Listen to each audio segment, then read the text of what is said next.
As the quest for a championship continued, the Miami Heat reloaded. It was time to change the core of the team. I'm very, very, very happy to be home. But that quest would suffer a huge setback. Affanso Anglin will not be playing professional basketball this season.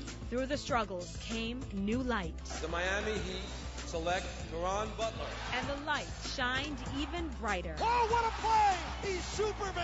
He helped make basketball matter in South Florida again. The young and talented Miami Heat gave South Florida a season to remember. This was the season that made fans fall back in love with the Miami Heat. This is for the win! It's good! And the NBA is back in Miami.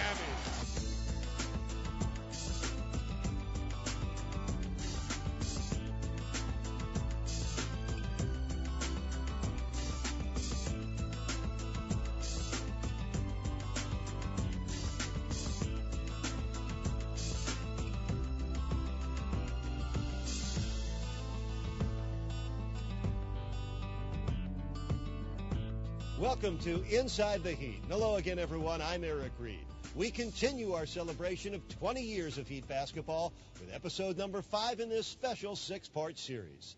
In the 2000 playoffs, Miami faced their rivals, the New York Knicks, for the 4th year in a row. And for the 3rd consecutive time, the outcome was devastating. Those 3 playoff eliminating losses, 2 of them by 1 point, remain some of the most painful moments in Heat history. And after all those playoff battles and heartaches, it was time for change. And heading into the summer of 2000, change would come, and the Miami Heat roster would be dramatically different. The last 3 years in a row were nothing but misery. I felt that it was time to change. In the summer of 2000, Riley pulled the trigger on 2 trades that resulted in major changes for the Heat. I want to see if y'all really want them down here. Everybody say, Eddie, Eddie, Eddie. On August 2nd, the Heat sent 5 players to Charlotte, including P.J. Brown and Jamal Mashburn, to acquire Pompano Beach's own Eddie Jones and forward Anthony Mason in a 9-player trade. I'm very, very happy to be a Heat. I'm very, very happy to be home. Then, just 4 weeks later, in a 3-way trade with Cleveland and Portland, the Heat acquired forward Brian Grant from the Trailblazers. This team is a perfect fit for me. Certainly to give up Mashburn and P.J. Brown as a part of the trade was giving up an important piece of our team, but we felt like both Eddie and Brian had a chance to come into this franchise and grow and make it better and make it stronger. Time to win the gold. In the fall of 2000, Alonzo Mourning and Tim Hardaway represented the Heat and the nation on the USA men's basketball team that captured the gold medal at the Olympic Games in Sydney, Australia. It was exciting to stand on the medal stand to represent our country. A lot of people don't win gold medals, and you have to preserve that, and that's something in the memories that you just keep forever. It was just great for us to win that together. But that feeling of elation and excitement soon turned into fear and concern. We were coming back from the Olympics. On the plane, Zoe had me look at his legs, which were swollen, which was really unusual. We touched his thigh, and when we touched it, the skin went down, and it took its time in coming back up, and it was some freaky stuff. And the next day, training camp opened, and he got a physical, and that's when we came up with there being a kidney problem. I've been in this business for 25 years. I've never heard of this. And they said to me, well, 10 years ago, nobody had heard of this. When Coach Riley broke the news to us, he just walked out of the gym and just stared at the bay for a while.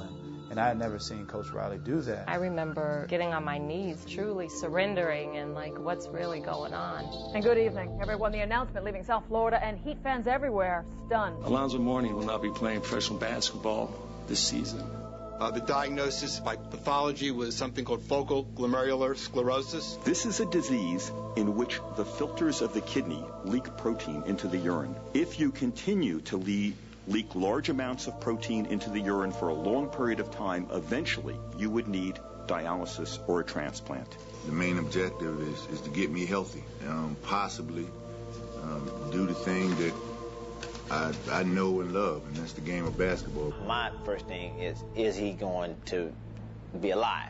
Whatever you want to do, I'm with you, but I just don't want you to die. The last thing that was on my mind, or even on his mind, or we were even thinking about, was whether or not he'd ever play again. He's the most well-conditioned athlete that we've ever had, and then to find out he was sick, just couldn't believe it. Zoe's illness devastated his teammates, but also brought them together as Pat Riley rallied the team. He brought us together through blood, sweat, and tears. That's what I like to call it. I remember that was the best feeling, proving people wrong, that this is what a team's all about. When a piece goes down, other pieces have to step up. One player who stepped up was Anthony Mason, who had an all-star season as the Heat rolled along with 42 wins in late March when Miami had another surprise. Here he comes, Alonzo Mourning. On March 27, 2001, Zoe was back. For Zoe, look out! It was wonderful to see Alonzo regain his health and be able to return. It was uplifting to the team, to the franchise, and to the community. Dunks it home, and the Heat win!